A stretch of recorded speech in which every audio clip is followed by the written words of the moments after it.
Steven Stamkos hitting the mic down in Tampa and saying he was waiting for a call from the GM about a contract extension, and it never happened. And he went public by admitting it was bothering him, and it still does bother him. And he basically said, I'm ready to negotiate. Call me when you're ready. And Brisebois came out and said, well, we'll see what happens. I'm curious from your standpoint, would you label that disrespectful? Is that poor business decision? Like, what should Stamkos expect, considering his history and his success in that market? I think he's getting what you might expect. They're a team that's in win now mode, but on the decline. Their star players are getting older. At some point, they're going to have to cut the cord on somebody. Most likely, it's going to be him because he's the oldest of the group that's there. They've already cut the cord on a few other guys. And listen, I've gone through it. It is what it is. Your time's up. Move on. It is what it is. There's a life expectancy in a salary cap era NHL, and you need to really understand that. The last contract negotiation didn't go all that great either. No, so I don't think he wants to buy a winter jacket, Prongs. I'll tell you that. No, yeah. but based on the last contract negotiation, where he threatened and Stevie Y called his bluff and said, "Okay, leave," and he didn't leave. He took the last and stayed. So that was when he was still in his prime. Right. Yeah. And so now you're 5 years older. Yes, you got 2 more cups and you got XYZ, but this is a business, and it's what have you done for me today or tomorrow, not what have you done for me lately. Yeah. Well, let's not look at the guy, all of us, as some kind of stiff that can't play anymore. I think he still ripped home 30 goals last year. Yeah.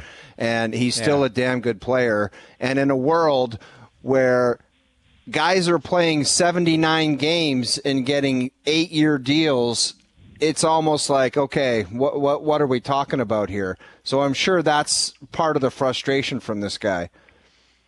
Oh, 100%. No, absolutely. I'm taking the club side. Now, if you're the player, you're like, okay, look at the history I have here. Look at what I've helped this franchise accomplish. Captain, you keep going on and on and on down the list, and you're like, okay. And then you look, as you said, you look at what other players are getting around the league.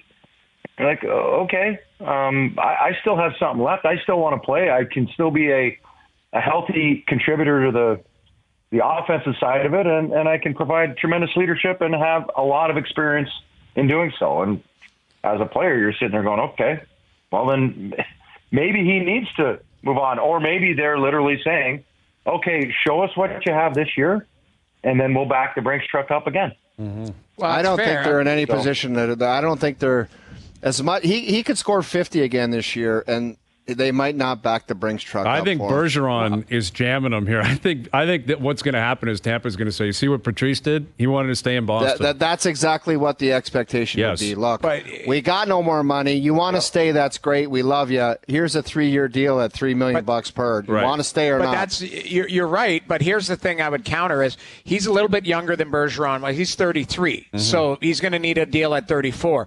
Wouldn't you look at a 3-year deal like the Claude Giroux situation with Ottawa? Now, but, Claude is still a very, very good player. Right. I think people expected him to kind of be a second-tier guy.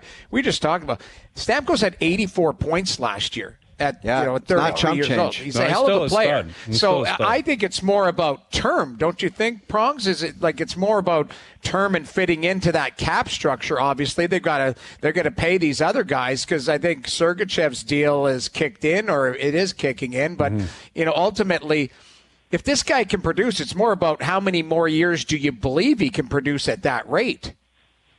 Correct. That's it. That's it. At the end of the day, are they willing to go longer than 3 years? Clearly, if based on past performance and based on the numbers, he should be an elite scorer for another 3 more years at the very least. And then it becomes, okay, is it 4 or 5? He's not getting a 7 or 8 year deal. That's not going to happen. No, doesn't seem like especially in the cap situation they're in.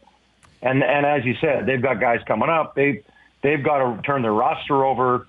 They've got to bring in some younger guys. They've clearly, obviously made a ton of trades over the last 2 or 3 years in their window to try to win and giving up first-round picks and second-round picks, et cetera, their cupboard's getting a little bare, and they need to do something to shore that up, to whether it's they're trying to extend their window or they're like, okay, we got to redo this.